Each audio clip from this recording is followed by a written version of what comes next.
Whether you're a skeptic or a believer, join me, Rob McConnell, as together we'll investigate the world of the paranormal and the science of parapsychology here on the X-Zone Radio TV show on XZBN and the X-Zone TV channel on Simul TV.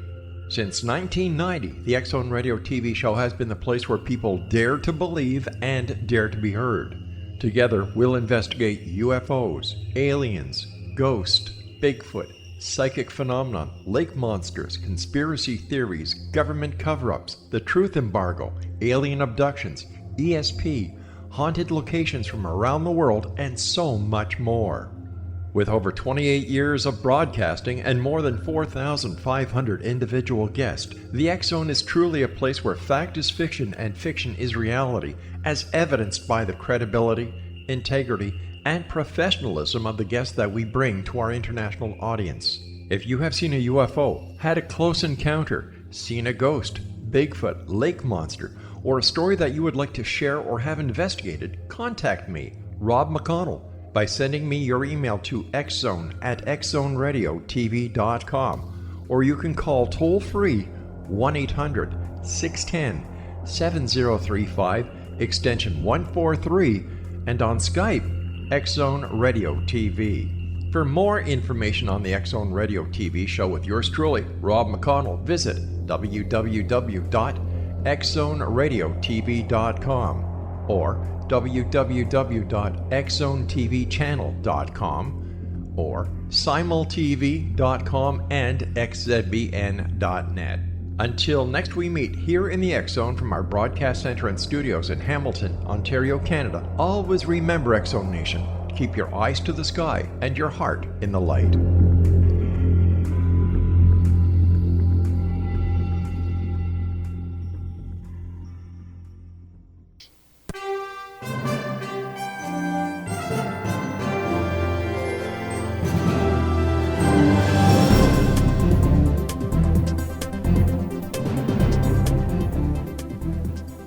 Welcome to another edition of Cal's Corner radio show here on the X-Zone Broadcast Network. My name is Kal Korff and I'm your host. The executive producer of the show is Rob McConnell. Now, as I say at the top of each episode, because it's true, the purpose of the show, what we do is we cover everything from politics to the paranormal. Now, that's, again, quite a variety of subjects. It's all over the map. And almost every single time it's completely unscripted. Even when we do have guests on here, we don't really work it out ahead of time. We like to kind of just let it flow and let, people be people, including me be me, for better or for worse. So in that spirit, let's let it fly. Let's first wrap up some things, a brief summary, if you will, of some of the international stuff going on. It's kind of a continuation of what's been going on for kind of at least this last year. North Korea is still North Korea. There's no real progress. But, of course, their leader, who loves to show off his white horse, I'm just glad he doesn't take off his shirt like Vladimir Putin does. Wouldn't want that kind of competition. He, of course, is promising some sort of Christmas surprise. He wants some attention. When North Korea wants some attention, they, of course, act up. And usually that means being a belligerent and, of course, launching missiles towards Japan, making threats, things like that. We'll see what happens. It's funny about the Trump White House because, let's be blunt, they have not been candid nor truthful about this sad state of so-called relations with communist North Korea.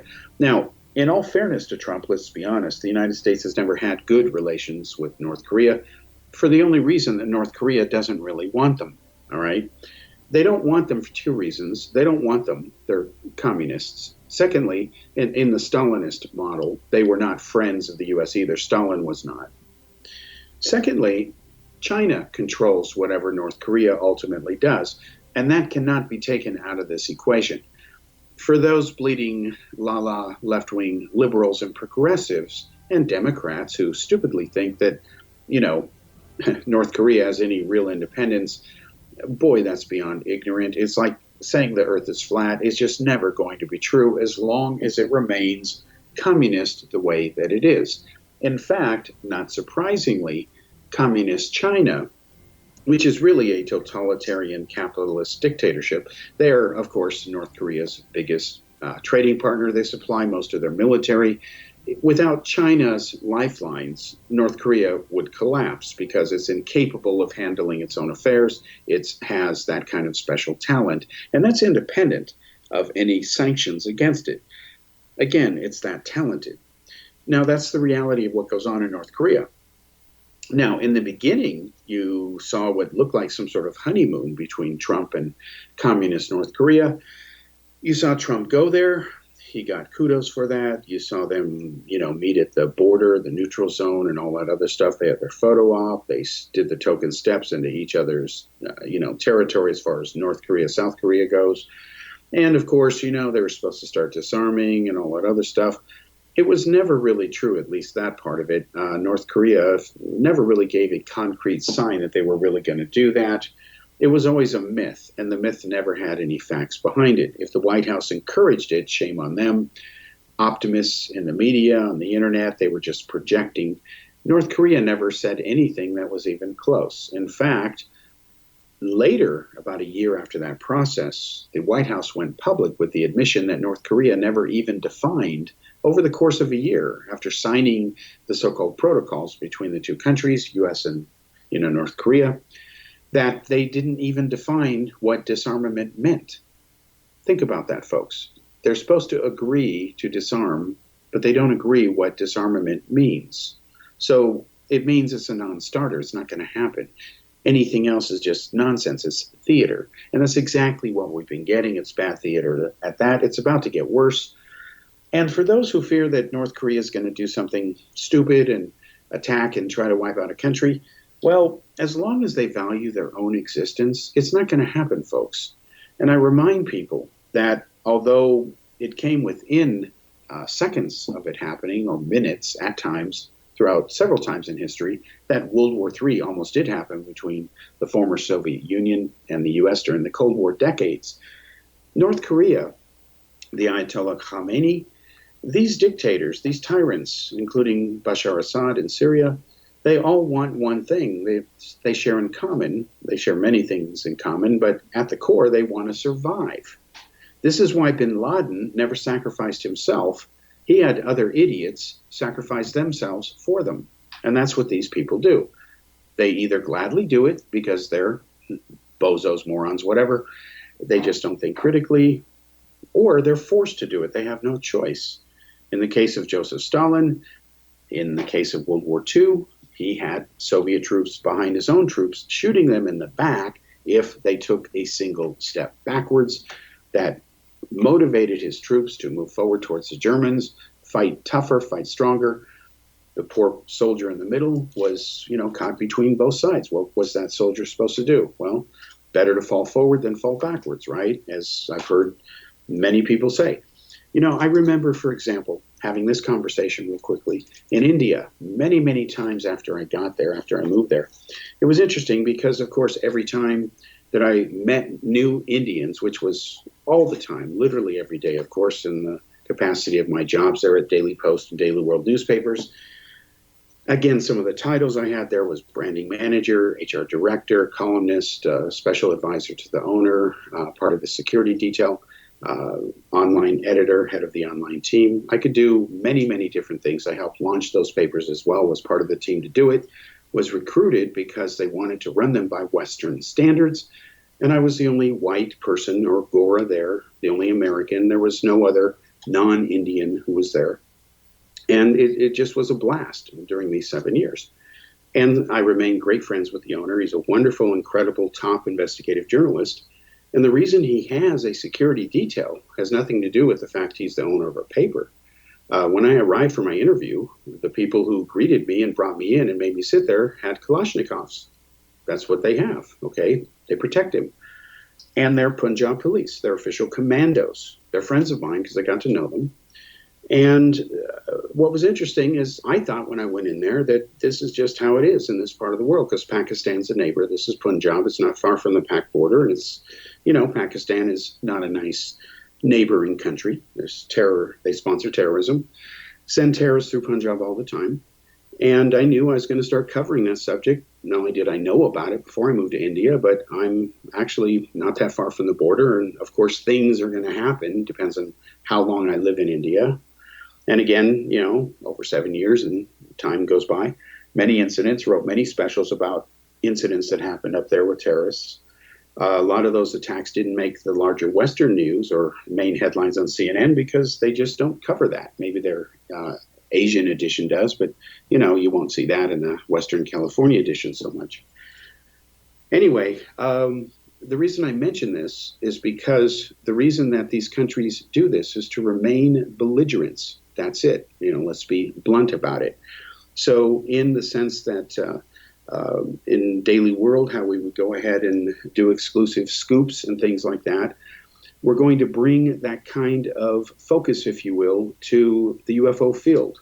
And we've talked about it before, and that's why this is all related. It's not one big tirade.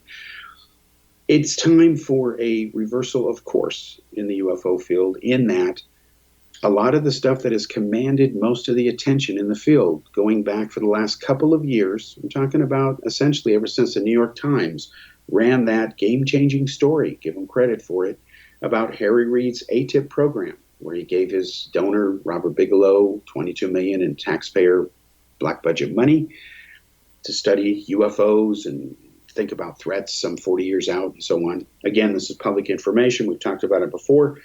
I've been part of a small group of people that has helped expose problems with this whole thing and what happened. Investigations are still continuing on that. Well, ever since the New York Times broke that story, UFOs are everywhere again, even in Drudge, the world's most popular news portal. Every week there's a couple of UFO stories now off of the Star and other papers. They have featured everybody from guests Rob McConnell has had on his show, like Bob Kiviat, and they covered what he was doing over the Pandolfi lawsuit. There were other ones, of course. Most of them have been about the Nimitz encounters and what To the Stars Academy has done and what Tom DeLonge has done. They also report the newest UFO sightings. One of the reoccurring themes here is this snake-like object that keeps reappearing. So again, you're seeing patterns here. Waves or whatever. And in the media, UFOs become in and out of vogue based in part on the public reactions and perceptions and interest in the subject. But also now today, they come in vogue and they start being promoted everywhere in the same way that ABC News is now promoting everything related to Disney because they're owned by Disney. And of course, the new Star Wars ride is out. The new Star Wars movie is coming. Their big hit currently is Frozen 2, okay? And of course, they're promoting that. And then all of a sudden, ABC News kind of becomes a PR machine instead of a dedicated, hardcore news investigative agency, despite what they're saying. So things have changed.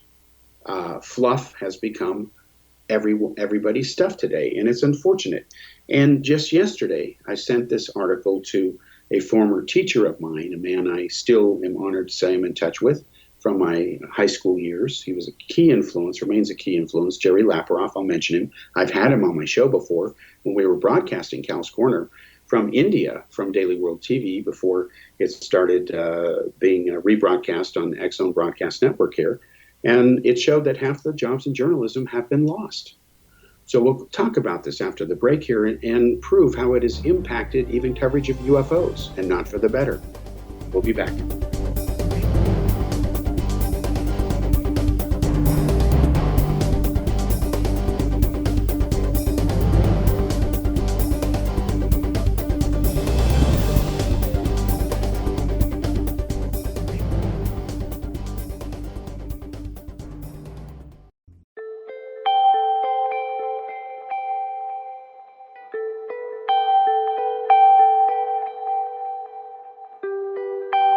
It's hard to listen to the news without realizing we're living in volatile, unprecedented times. Yet never has there been such an opportunity to transform the human condition. As old structures fail, where can we find the guidance to co-create a better way?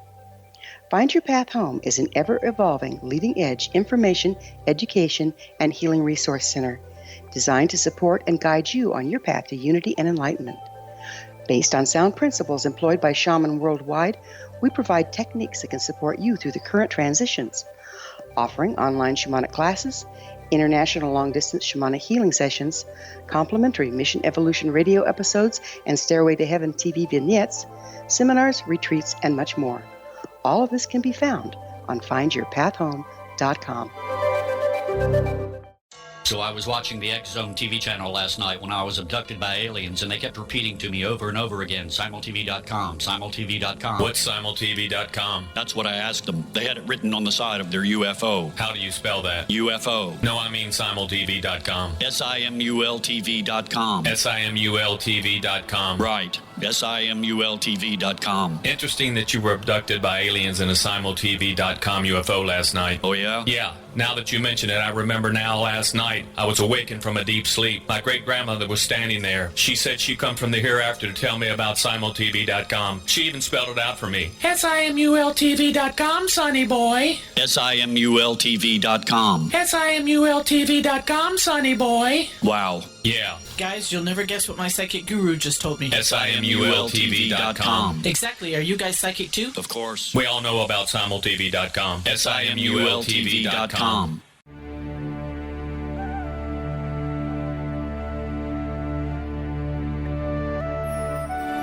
Shamanic healing is the key to personal empowerment.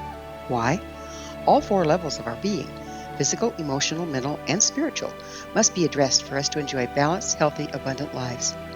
Yet there are few provisions for spiritual or energetic healing. Shamanism, found at the root of all cultures, is a very effective spiritual healing modality. To find quality shamanic healing you can trust, regardless of where you live, look no further than Find Your Path Home long-distance shamanic healing program. All Path Home long-distance healing practitioners have been trained and certified through Path Home Shamanic Art School.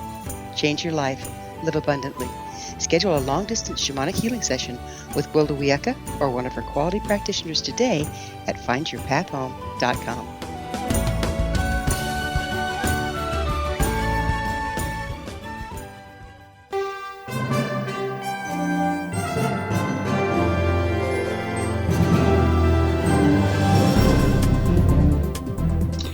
Welcome back to the second segment here on Kal's Corner radio show here on the X Zone Broadcast Network. Once again, my name is Kal Korff and I'm your host. The executive producer of the show is Rob McConnell. Now, real quickly, before I forget the point I should have mentioned in the previous segment, my apologies, about those Kalashnikovs. The reason I mentioned them is because, again, when I went for my interview for Daily Post to work for Manish Tiwari, again in all those different capacities, became best friends. I thought, okay, there's armed guards, police here because, they have them everywhere. It's India, it's near the Pak border. No, it turns out that, yeah, they have that, but that's a separate issue.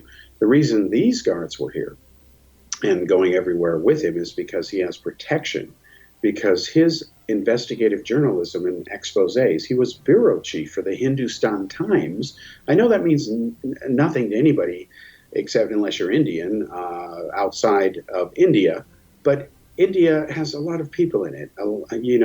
Canada, America, they're blips on the radar population-wise compared to India, China. That's just the way it is. So when Hindustan Times is a huge newspaper, he was the bureau chief. He has put many people in prison because of his investigative journalism. One of the things I love about the guy. And it was an honor to be part of his security detail and his special advisor and so on. And there's no question I was. That's why I have to kind of laugh at my critics who have never been anything close to this, weren't there, weren't involved. And yet here I am doing all of this, and thousands of articles were published. And you can't take it out of history, and real history matters. Anyway, okay, back to the media. So UFOs are back in vogue. And it happens every so many years. There's no pattern. I remember they were on a roll at the turn of the century with millennial madness and all that other stuff. Things were still going strong. And then 9/11 happened, and because aliens were not wearing suicide bombing vests and bringing down skyscrapers, people didn't care. They had other concerns, and I understand that. It's logical. The whole UFO thing, paranormal thing got out crazy anyway, fanned in no small part by the exploited media in the around the millennium, because that's what they do, and people do freak out, around that time, they did. Remember the Heaven's Gate cult? They killed themselves. Wasn't a very smart thing to do. And I know from firsthand experience how the game is played, because I'll share with you real quickly a short true story. When I had found out what Roswell was really caused by, and this was by the time I had figured it out, and I'm one of the 4 original Roswell researchers, to recap real quickly, and you'll see why this is related to the media issue. Again, I grew up with Bill Moore and Stanton Friedman, okay? And as the press chronicled in newspaper articles, which Rob McConnell first published in an issue of the X-Chronicles newsletter several issues back. This is shortly after Stanton Friedman died. It was an article I wrote about 5,000 words about the Stanton Friedman that I knew. And there were problems between Stan Friedman and I as I was growing up, because I saw problems with his data and his conclusions, his statements. He was practicing at times what, by his own definition, he taught me this word, euphology. He said euphology is when somebody makes a statement or a conclusion about UFOs, which is not derivable from the data. In other words, it's not true. It's not only not true, it cannot be derived from the data. That's a key caveat here. You can be wrong, but when 2 + 2, you say equals 7, that's euphology, okay? It doesn't, it's 4. Get over it. So much of what today is called ufology is really euphology, let's be honest. People are saying all kinds of things, disclosure, disclosure, disclosure. They've been saying that for decades. And we know who made that up. I remember that because I knew the people, all right? I mean, this is a matter of record here. So I grew up with Stan Friedman and Bill Moore. And Bill Moore is the co-author of the original Roswell Incident book. It put Roswell on the map. Stanton Friedman discovered Roswell, the case, but he wasn't the first one to write about it. Instead, Bill Moore co-wrote the book with Charles Berlitz of the Berlitz language and family fame, all right? The reason Berlitz's name was added to the book, as Friedman openly admitted, it's not a secret, and I know because, again, I was there during this stuff when it was going on. They told me I was at their house, they're at mine, vice versa, and all that stuff. We're all friends. Basically, there was a 4-page outline, and they didn't even look at it. The publisher, Gross and Dunlop, said, "How much money do you want?" So they got around $100,000. It went into 26 languages, something like that. Made millions of dollars, put Roswell on the map. But Friedman didn't get that. He didn't get the glory in that book. He didn't like that, let's be blunt. So what he did is he, riding the momentum and the best-selling status of the Roswell Incident, which was a bestseller, and I met Bill Moore for the first time when he came out to meet me. I lived in Union City, just, 2 blocks up, as in 2 house levels up from Stanton Friedman's house. And what happened is he came out on a tour, we met, and we became very good friends. So much so that we saw each other all the time, especially secret, and we'd go out and investigate together. In fact, a transcript of one of our joint investigations, sorry to tell people like Mikey Horn this, but this is reality. Bill Moore and I, along with 2 other people, went to the home of Ken Dinwiddie, who worked for De Anza Systems. And they're the ones who ran the computers for Genesis 3 and Jim Delatoso when they were supposedly analyzing the Meyer photos. And you saw those images in the original UFO Contact from the Pleiades, Volume 1 book. And what I noticed in high school, because I knew all about that technology, I was writing about it, getting published in Saga UFO Report. I later had the UFO photo file column, working with Ground Saucer Watch as a co-author. In fact, I was the only member of Ground Saucer Watch who was allowed to join the group who was under 18. They had a special meeting at that board and approved it. Okay, whatever. I was happy to be part of it. Wrote articles with Spalding. We tried to use computer imagery to look at computers to look at UFO imagery and then movies, films that were taken of UFOs. And we came up with a list of 46 cases out of over 1,000 that were studied. About 5% of all the cases remained unidentified, but nothing that we could say, that's from Zeta, ridiculous. No, we just couldn't find that. Tried but couldn't. All right, so this is all, again, a matter of public record out there. People who are my age now, for better or for worse, remember this stuff. It's been out there. A lot of it's not on the internet because it was before the internet existed. Unless somebody gets off their duff and bothers to put it up there, well, unless it's shared somewhere else, it's going to be lost to history, and that's too bad. Okay, so all this was going on, and I'm in high school, and I write an article about the Meyer case, and it becomes the lead story for Saga UFO Report magazine. It's the lead expose, story of the year as well. It makes their annual edition as the main story, and it exposes the Meyer case, and it caused a reaction. The Meyer people happened to come to the Bay Area where I lived. I met them shortly later, it was a couple months, got into a confrontation with Wendell Stevens. I'd already known him through correspondence, met Jim Delatoso for the first time. He was less than friendly.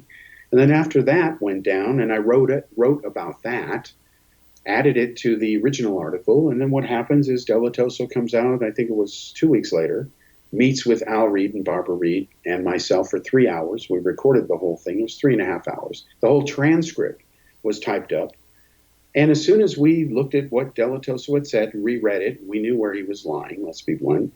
I started making phone calls to verify it, and sure enough, it fell apart. And I wrote up the results of that, and that was another part of this report. And Bill Moore came over to visit me one day, and he says, Cal, I'm looking at all this thick Meyer stuff. You even got stuff from Europe that Meyer gave to your friends. Meyer doesn't know you, he knows them, tried to give them stuff to convince them, convert them. They didn't believe it, don't care about this stuff. You heard about it, so they sent it to you like, go ahead, kid, have fun. Then I find out it's a hoax, too. Show this stuff to Friedman. He says, yeah, it's a hoax. Talked to Coleman von Kavitsky, who sent me more stuff, too, who had gotten it straight from his friends in Europe from Meyer. So I'm getting all this stuff from different channels here, directly from Meyer. And the reason they're parting with it, to me, is because these adults know it's BS. And it's like, here, kid, knock yourself out. We have more important things to do. And so Bill Moore says, Cal, you have enough material here for a book. I'll tell you what, I'll publish it, okay, through my publishing company. And you just get it all camera ready and do it, and we'll see how it does. And we'll print a few hundred copies, see how it does. So it sold out. And then we're like, well, do we print more? Well, yeah, we wanted to, but I wanted to do a longer book. I wanted to be more extensive in my investigation of Meyer. Bill Moore did not want to pay to have for a trip to Switzerland, so it didn't happen. I paid for it myself later, but of course by then I had sold the book to Prometheus Books. Years had gone by, including Gary Kinder's book had come out. More of the Meyer stuff had come out. Wendell had gone to prison, had served 7 years for child molestation incidents. That's a matter of record. There were 15 counts. He cut a plea bargain down to 3, served 3 7-year concurrent terms. For the record, I was the journalist who broke that story. I leaked the story to Jim Mosley of Saucer Smear, who published it, and then I went clean in my book with the court documents saying, yep, it was me, folks. I did break the story. In fact, Wendell called me and a researcher named Greg Long, not the Greg Long of Bigfoot fame, another UFO researcher, asking for help to get out of his dilemma because he was guilty. That's the truth.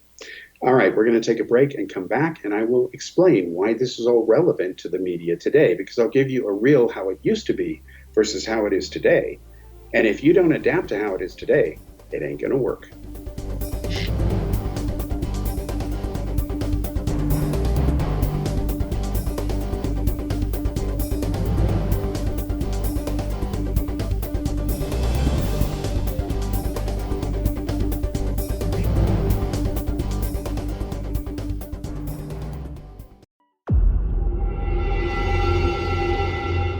Whether you're a skeptic or a believer, join me, Rob McConnell, as together we'll investigate the world of the paranormal and the science of parapsychology here on the X-Zone Radio TV show on XZBN and the X-Zone TV channel on Simul TV.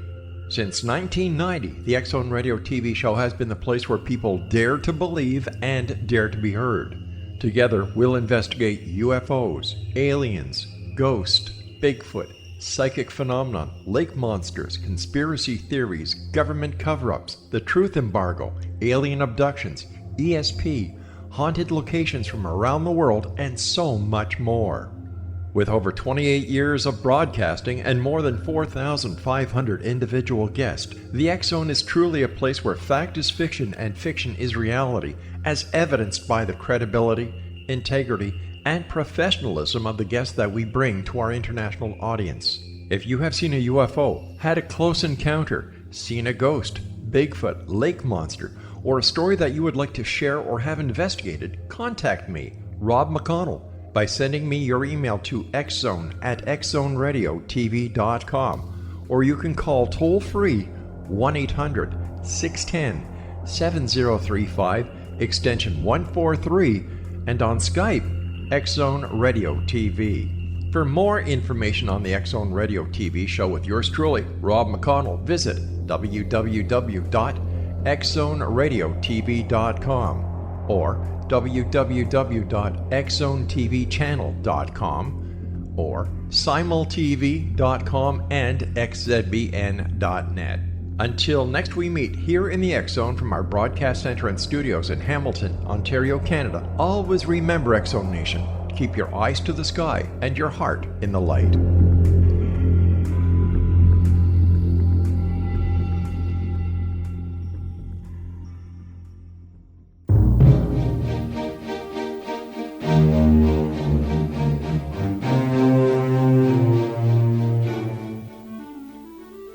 Welcome back to the third segment here on Cal's Corner Radio Show on the X Zone Broadcast Network. My name is Kal Korff. I'm your host. The executive producer of the show is Rob McConnell. All right. So in the old days, there used to be a certain cycle of how you would release a product that you can, count on. And I know this from firsthand experience because I did it for many, many years. Again, I started lecturing when I was 13. I had my articles published when I was in high school. And, of course, my first book I wrote in high school, it was called The Meyer Incident, published by Bill Moore, Townscribe Press. He paid for it all, and he was editor on it.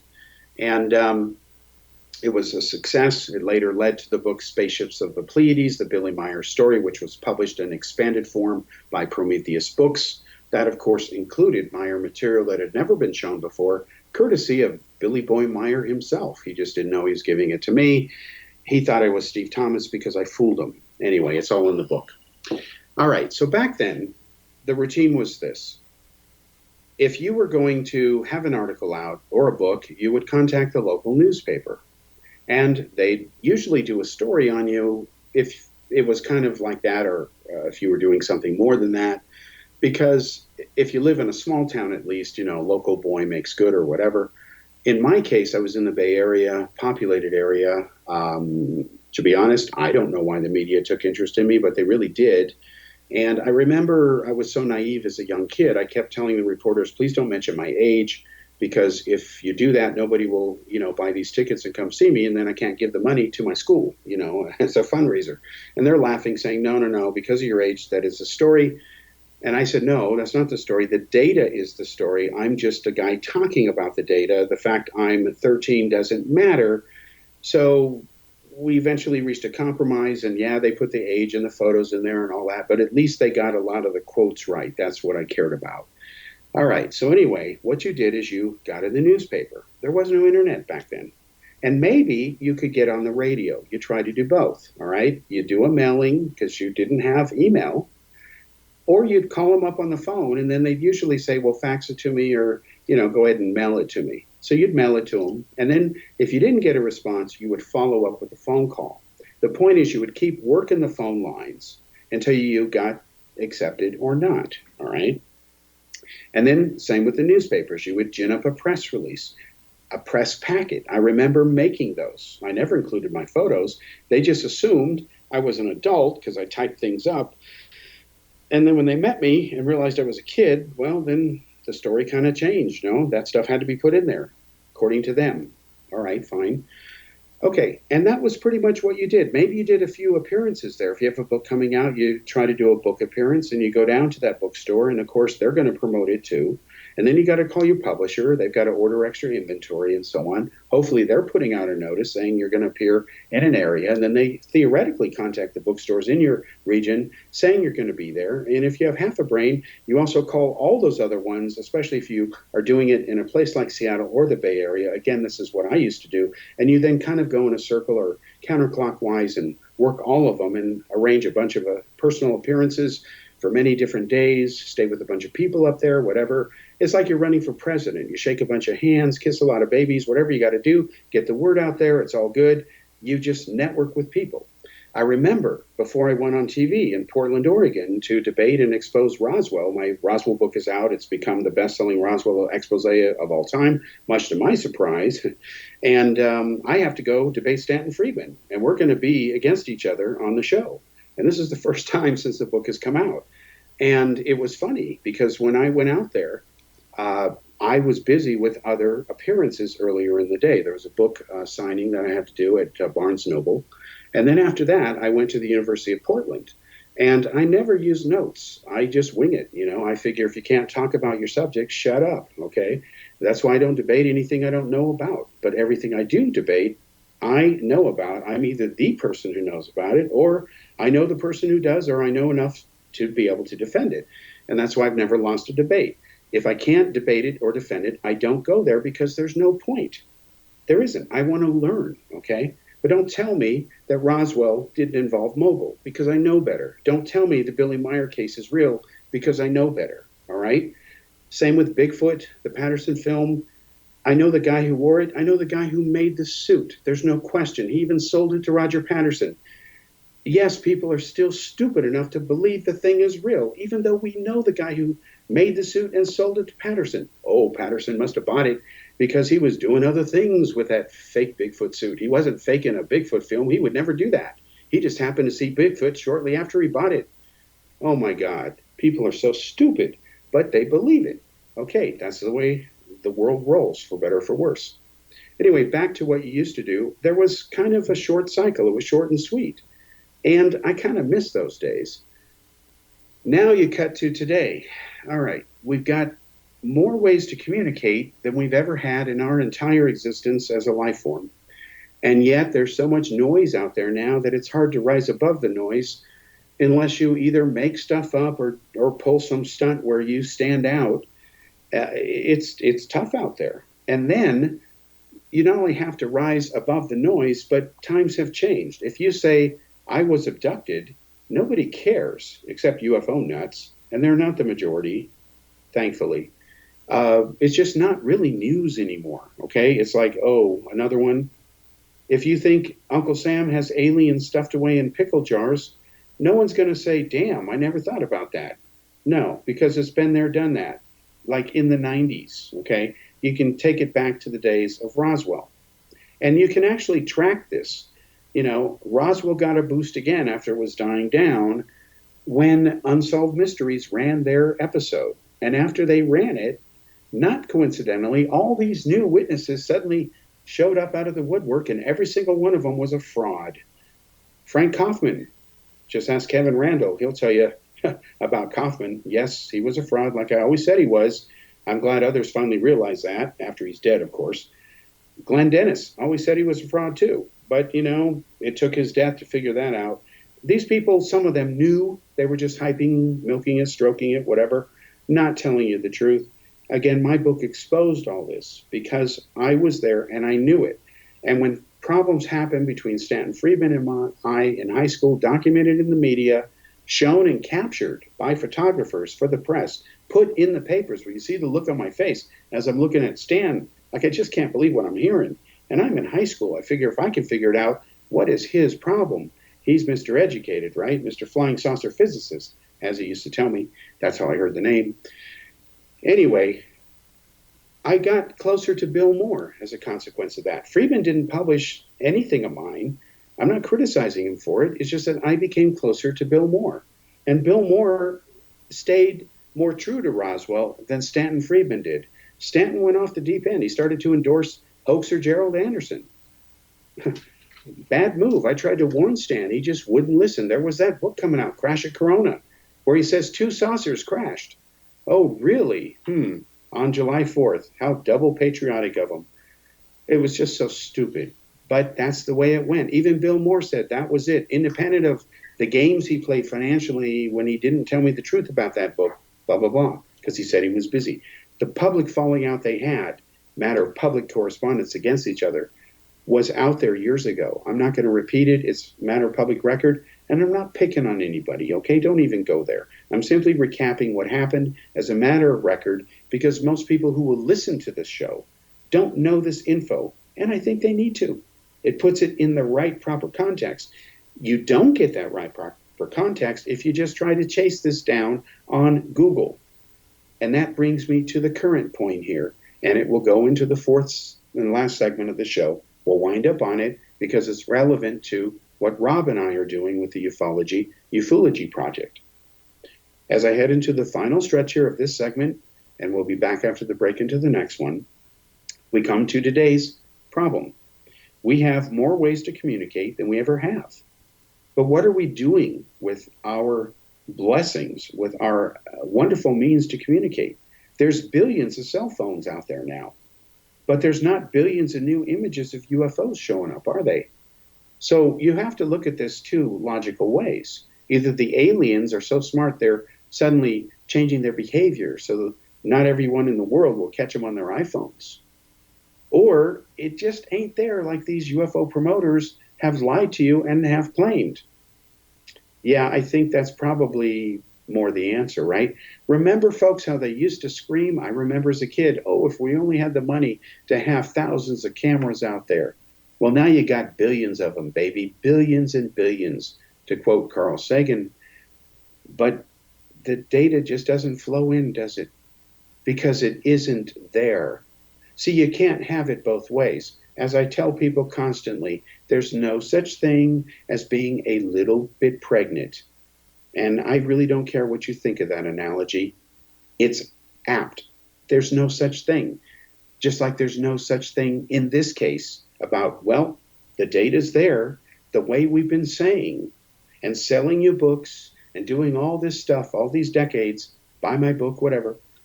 But, you know, the smartphone thing, well, I'm sorry. The smartphone thing is reality. What these people are selling and hyping is not. And here's where it comes to the crux. Why can't you find on Google the truth about a lot of this, as Rob and I can break it down in our memories if we just do brain dumps and share our experiences over a beer with anybody? We were there. Yeah, we're that old and that experienced, for better or for worse. Why? Because the whole way the thing is being done now is wrong. And unless somebody makes a point to fix it, it's going to only get worse. Now, we'll talk about that point after this break and tie it all together, because Rob and I are going to work to fix it, and hopefully others will follow what we're doing and actually join us. We'll be back after this break.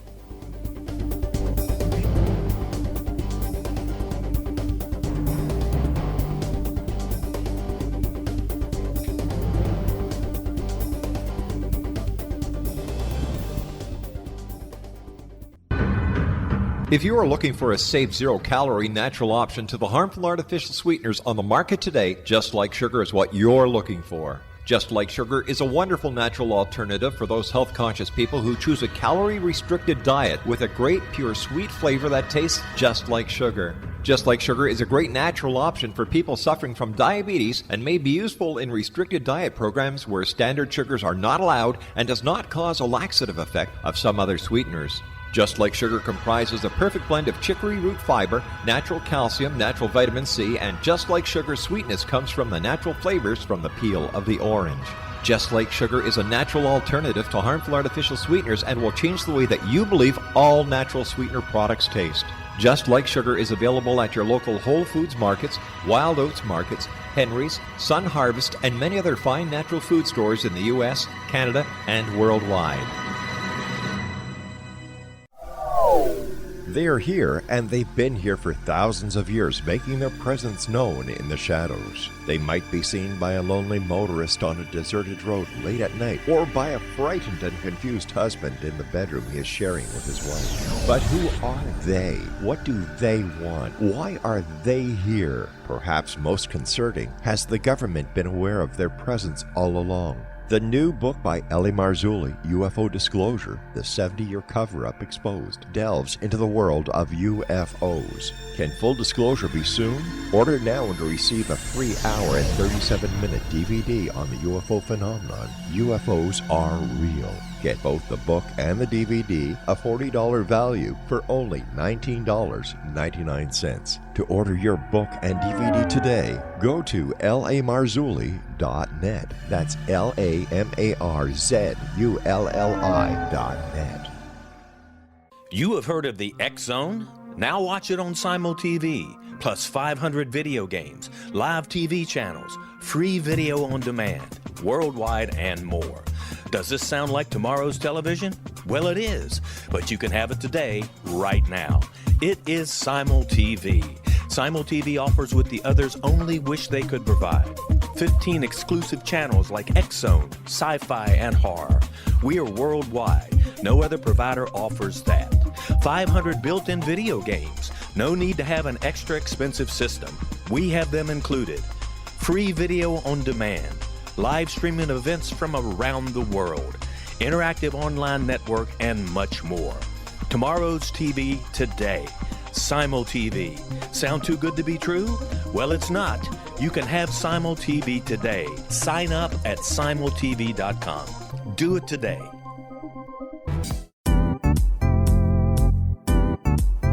Memorable dynamic presentations are a not-so-secret weapon in the business world. Do you have a powerful message that must be shared, but you haven't found a way to deliver that message? Do you want to be known as a top public speaker who gets amazing results? Are you ready to create and deliver your powerful message? Thomas Hides can help you create and deliver your speech to get the results you desire. Visit iconquality.com. Did you expect your business to flourish, but instead it plateaued or didn't get off the ground yet? Would you like to achieve massive goals and discover new sources of income within your business? When you're ready to experience that type of success with fast results, Cindy Hendricks is the business coach for you. Her work with entrepreneurs and business owners has been life-changing. To get you and your business where you want to be, go to imaginemoresuccess.com. Has the fear of public speaking stalled your business or personal life? What would you give to develop and maintain supreme confidence? Have an invaluable private program to always perform at your best. Imagine how you would feel. You can have all that and so much more today with Thomas Hides' life-changing course called Number One Fear Unleashed. Visit numberonefear.com and be liberated from your fear of public speaking.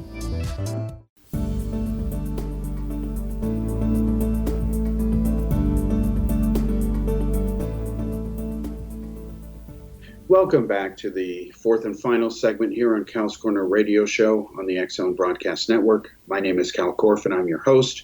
The executive producer of the show is Rob McConnell. Now, the reason this is relevant as I wind this up in the last segment here is, as you've seen if you listen to my show, and of course you'll know this if you listen to Rob's, or I think any decent show that goes into any length on something at times, you hear things from people who were there. They either witnessed it, participated in it, made the history themselves.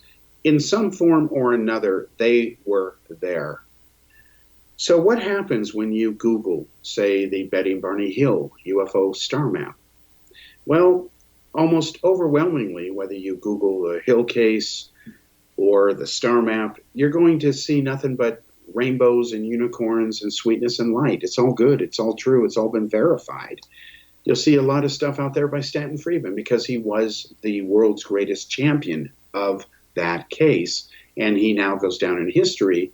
And he knew this before. This is proven in the documents that Rob and I are going to release in Volume 2 of Ufology or Ufology, which is about the Hill case. It is a smoking gun definitive title. I spoke about this book many years ago in Prague, never got it out. I thought the files had been lost after many years. Turns out they weren't.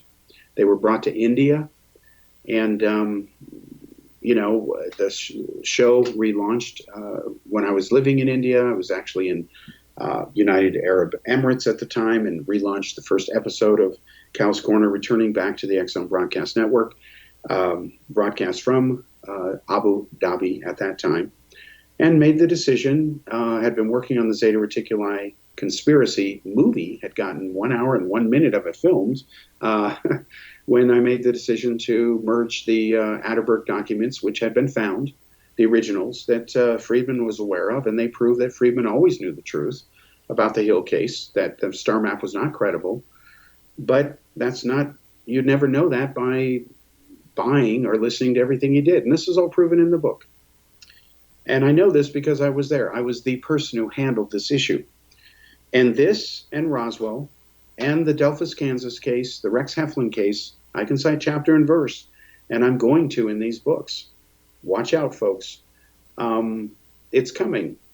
And it is a course correction. And once this stuff is out, and again, this is all stuff that I'm writing with Rob McConnell, and the format is very simple. There's original material in there that both Rob and I have. We are fusing the two together because it's a logical thing to do. For example, the new book, the first one, Volume 1, Ufology or Ufology, it has the marketing slogan and the theme, and it's dedicated to the theme of real history matters. Real history, matters. Real history matters. Or real history matters. Both ways, because it does. I know what caused Roswell. I am the best-selling Roswell author of the expose book on Roswell of all time. Awkward sentence, but I think you get my point. I'm one of the 4 original Roswell researchers. After my book on Roswell came out, which means it exposed Friedman, Bill Moore met with me in LA at the MUFON meeting and said, yes, it was Mogul. You're right. So the agreement of everybody but Friedman is there, except UFO believers, people who are in denial of the truth. And don't let them convince you it's your problem. No, they're the ones with the problem. Just because they say or quote Friedman doesn't mean anything. They weren't there. They're not one of the original Roswell researchers. And if they're quoting the data like Donald Schmidt and so on, then they're not even quoting data that has withstood the test of time. My book made a point to expose all 22 best-selling books that account for almost all the public knowledge on this case. And it takes them all out. Check it yourself. It's fully sourced. It has withstood the test of time. For anybody who doubts it, you still believe Roswell involved aliens? Well, where's your data? Where's your evidence? All this decades later, still. Where is it? Show it. Produce it. Come up with something. No, there's no one even alive anymore, buddy.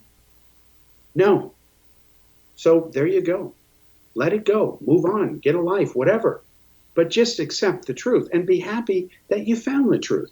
It may not have been what you wanted it to be, but you know something? When you go to a casino and you take a chance, most of the times it isn't going to come up your way either. That's life. You must always remember a golden rule in ufology, which ufologists never even pay attention to. You must always take the alien explanation and set it aside immediately. Whenever you start investigating UFO case, you take that explanation and you set it aside. And you never go back to it unless you've eliminated everything else. And that's a long list. Depends on the case. If you've eliminated everything and the only thing left is alien, then you found your answer, Sherlock. But if you don't get to that point, then don't dare say it's alien. And this is a big problem. It was a big problem when I was learning about this subject with Friedman and Bill Moore. They weren't doing this, but others were. Simple, real example here. I would go out and investigate a case. And I would be very careful when I'd investigate or talk to a witness. I would not say to them, what did the flying saucer look like? Because I don't know what it looked like. I don't know what the witness is going to say. Maybe they didn't see a flying saucer, but maybe it was something that was kind of round, but not quite a saucer. But maybe because I described it that way, I'm leading the witness. I'm not supposed to do that. So I'll say, tell me what you saw. Take it from the beginning. Freeform, brain dump, let it all out. Let the recorder go. Take notes as well. It's all good. That's how you start this. But today it's, well, let's see. We saw a UFO from outer space. Gee, is it related to this case? They've already prejudged it. It's ridiculous. And some of the people who are out there now that chew up a lot of cyber time, who are considered the leading lights of this field, I call them right-click wonders. Oh my God. If this is not ufology, it is not even good ufology. So let me tie it all together here. You have now, a couple of years after the New York Times did their thing, you have the media, which is owned by only a handful of companies now, refusing to air the truth about certain UFO cases because it might devalue another property they own where they want to sell you a travel on a paranormal tour, see? So yeah, they're going to hype this case because, the channel that's dedicated to traveling, wink, wink, might go ahead and, want a skinwalker tour, wink, wink. Now, these are examples that my non-existent psychic powers are going to show are going to come true because dialogues have been taking place, folks. I'm going public with this now, behind the scenes with some network executives. And they're basically sweating, some of them, because they're being confronted with evidence now behind the scenes that, we not only can prove that this is not true, but you had a chance to do it the right way and say and investigate this properly rather than go in business with some of these guys who are promoting a hoax. And not only that, some of you have been caught paying to stage a hoax so that you can market it as real later. Oh, folks, this is going to get great because another round of this is coming.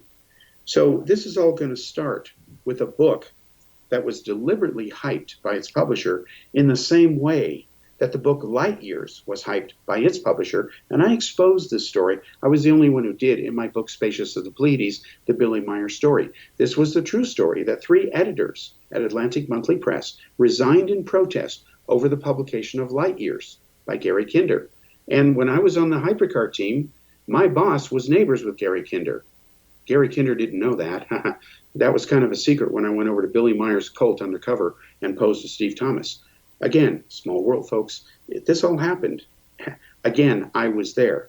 So this book that's coming out, the first volume of Ufology and Ufology, written by Rob and myself, fuses our 2 efforts to get to the truth of Annie Jacobson's claims that she had in her best-selling #1 book, Area 51, The Secret History of It.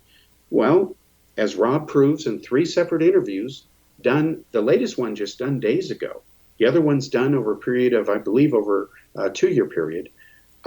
They show over this 2-year period, these 3 interviews, that one of the Area 51 scientists, the main guy she interviewed, he says that she threw them under a bus. They're not happy with what she did.